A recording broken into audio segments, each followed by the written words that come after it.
जंतर मंतर पर छात्रों पर हुए लाठीचार्ज अब देश का सबसे अहम मुद्दा बन चुका है। इस मुद्दे पर मानसून सत्र के दूसरे दिन सदन की कार्यवाही ठप रही। कांग्रेस ने प्रधानमंत्री आवास का घेराव कर धरना दिया और लाठीचार्ज पर जवाब मांगा। छात्रों के समर्थन में प्रदर्शन में भाग ले रही लेडी हार्डिंग मेडिकल कॉलेज की छात्राओं के साथ पुलिस के कथित दुर्व्यवहार को लेकर एम्स के डॉक्टर्स ने राष्ट्रपति को खत लिखा है। सोमवार को सीजेपी का संसद चलो अभियान सरकार के लिए बड़ी चिंता और चुनौती बनकर आया। 2012 के निर्भया कांड के बाद पहली बार दिल्ली में संसद के पास इतना बड़ा प्रदर्शन हुआ, जिसमें युवाओं का आक्रोश पूरी तरीके से खुलकर सामने आया। पुलिस और प्रदर्शनकारियों के बीच कम से कम 12 जगह भिड़ंत हुई।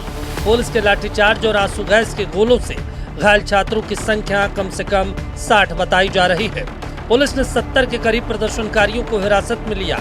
नेता प्रतिपक्ष राहुल गांधी ने प्रधानमंत्री की चुप्पी पर सवाल उठाया है। कांग्रेस ने स्पीकर से मिलकर इस मुद्दे पर संसद में चर्चा की मांग की। This country has a majority of young people. Prime Minister Modi is the most anti-youth Prime Minister India has ever had. The boys and girls who are walking the streets of Delhi are not criminals.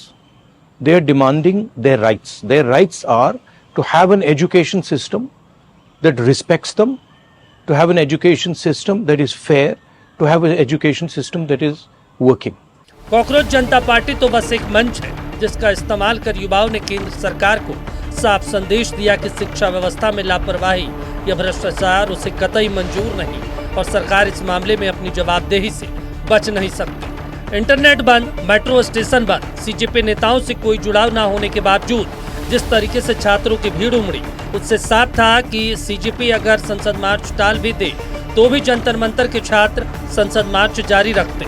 युवा खुद के लिए नहीं, दूसरों के भविष्य के लिए लड़ता है। जिस ताकत ने इस देश में इमरजेंसी की ऐसी कि तैसी कर दी, उसकी अनदेखी न सरकार कर सकती है और न ही विपक्ष। बिहार विधान परिषद के बाहर मंगलवार को विपक्ष ने छात्रों पर हुए लाठीचार्ज के विरोध में जमकर विरोध प्रदर्शन किया।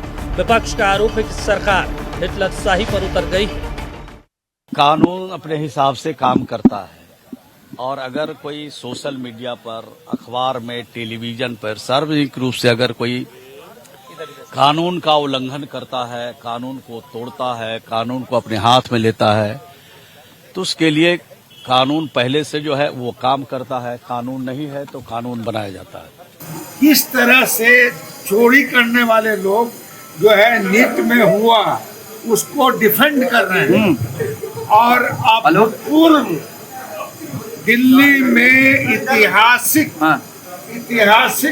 प्रदर्शन हुआ, मगर ये सरकार जो जारी है और जो कल के भविष्य को कुचलना चाहती है, उन्होंने लाठी चार्ज की। इसकी हम निंदा ही नहीं करते हैं, मतलब इनको जनता के बीच जो है जवाब देना पड़ेगा। इसके लिए हम लोग तैयारी कर रहे हैं। ये सरकार भ्रष्टाचारी है और यही है जो छात्रों नौजवानों, यह सवाल बिहार का नहीं है, देश के उन नौजवानों, युवाओं और छात्रों का है जिनमें प्रतिभा है। प्रतिभा कहाँ है? प्रतिभा गांव में, किसानों के बच्चे में, मजदूरों के बच्चे में। अब उसके अधिकारों को छीना जा रहा है तो कहीं न कहीं महागठबंधन राष्ट्रीय जनता दल इसका कड़ा विरोध करेगा।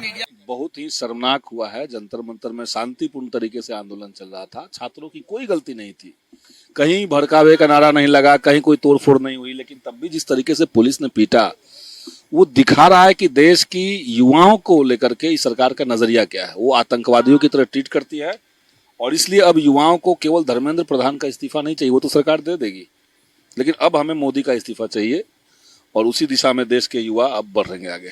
अगर डेमोक्रेसी और कॉन्स्टिट्यूशन की बातें करें तो वो सिर्फ किताबी बातें हो जाएंगी। इस देश में डेमोक्रेसी नहीं है।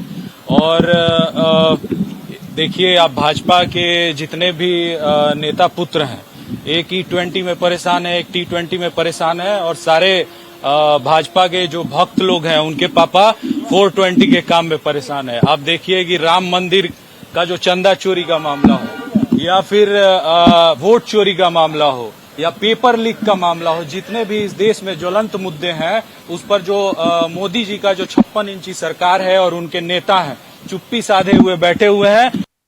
सीजेपी के संसद चलो को लेकर जो वीडियो सामने आए, उससे इस सवाल का जवाब मिल गया कि जिस कॉकरोच जनता पार्टी को सोशल मीडिया पर चंद रोज में करोड़ों फॉलोवर्स मिल गए थे, वो जमीन पर क्या मजबूत है?